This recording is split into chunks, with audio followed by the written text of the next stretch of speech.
get ready with me kasi wala lang. Holiday today, wala akong magawa. At ayan, nag-skincare lang tayo. Toner, sunscreen, at saka moisturizer. Tapos, Vaseline for the lip. Bumili na lang ako ng contact lens for the sake of content. I'm using iShare. Yeah, iShare. I got it from TikTok. So, ililink ko. This one is in brown. Every time na magme-makeup ako, una ko talagang ginagawa is yung skin prep. Tapos pag medyo natuyo na, eyebrows. So, clear gel from Absidy. Setting brow gel siya. So, lalagay lang natin siya sa kilay. Tapos, so yun yung applicator niya. I think nalagay ko na rin or na-post ko to. Pero ito yung favorite part ko. Bakit ko siya talaga binili. Dahil dito sa applicator na to. So, una yung maliit na comb para tumayo yung kilay strands natin. Tapos nililinis ko lang nitong kabila. Parang wala lang naman akong magawa. Sige, might as well mag-primer. Pero hindi talaga ako nagpa-primer on a daily basis. Pero if I will, ito yung ginagamit ko from LA Girl Pro Prep. Wala akong alam sa masyado sa makeup.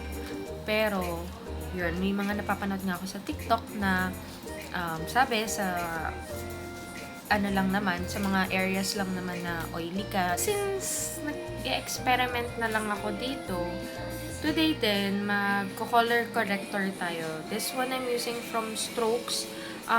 Deep CC Spot Veil Corrector siya. So, para lang ma-color correct yung, ayan, yung ilalim ng eyes.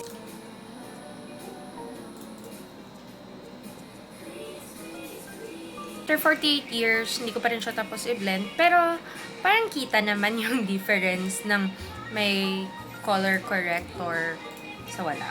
Diba? Medyo, tapos, ayan, patungan natin itong concealer.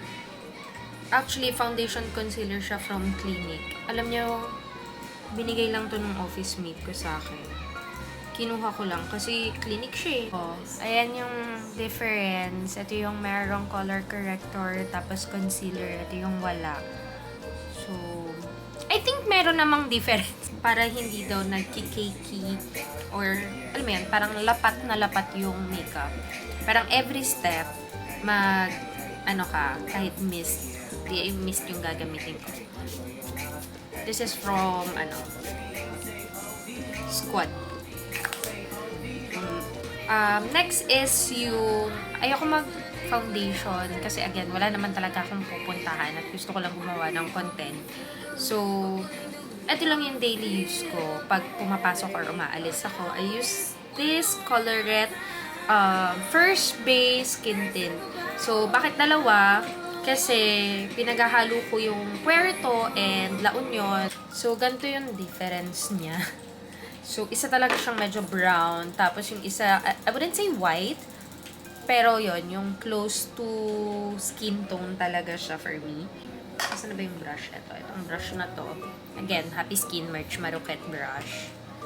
Favorite ko to.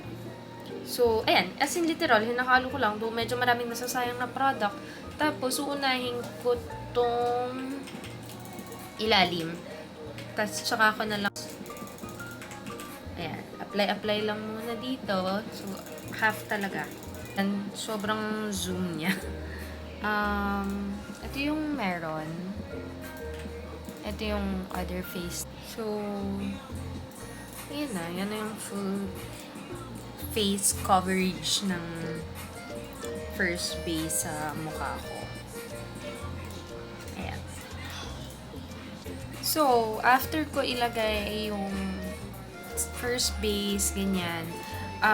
Although ito hindi to setting powder, I'm using yung BLK Butterscotch Airy Matte Perfecting Foundation.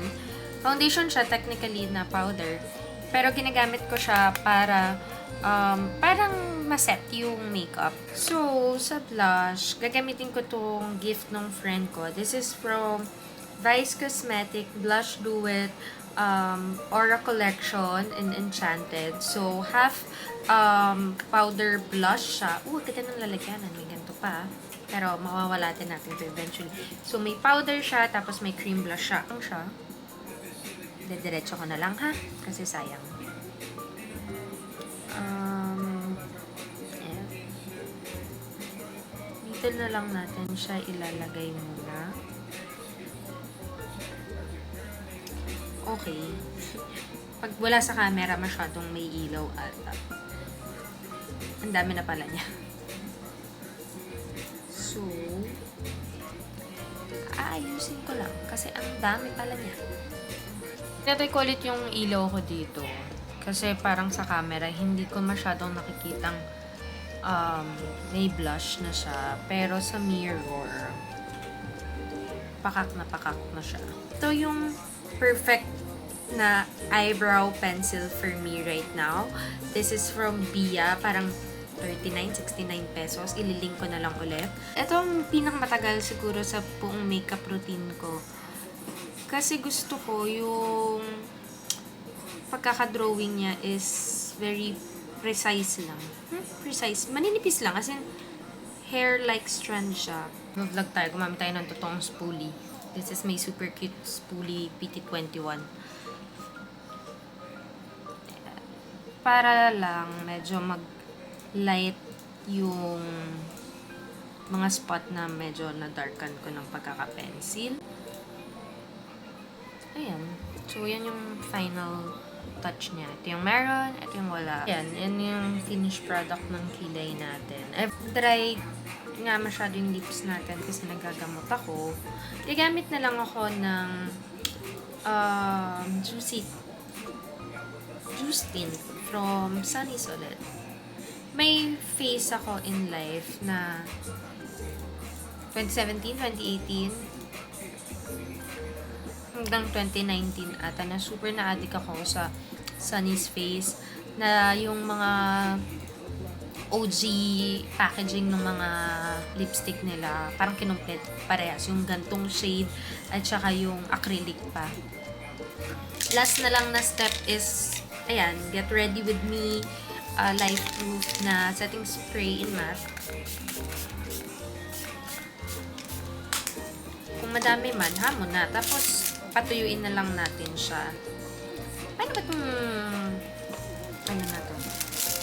Ay, may naalala ko kasi nga hindi nga to yung daily makeup routine ko kaya hindi ako sanay na gagawin to. Pero for the sake of vlog again, for this content, gagawin ko siya. Yung since maikli nga yung lashes ko, mahilig nga ako magpa-lashes. But sige, for the sake of this vlog, mascara tayo.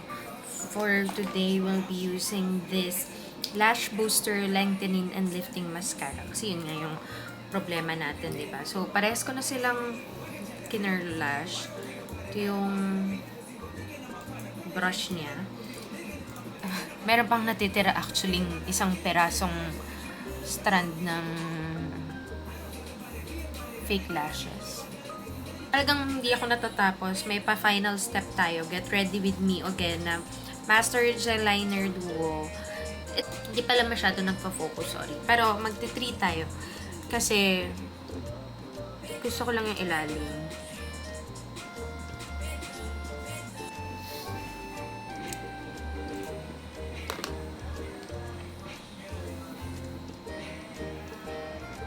Na ito, doon na naman yung pagtaas. So, yun lang. Ito na yung final look natin. So, hindi ko siya sasabihin everyday look ko siya kasi marami akong ginawang hindi ko naman siya ginagawa on a daily basis. Pero ito na yung best look that I can do. Yun lang. Thank you!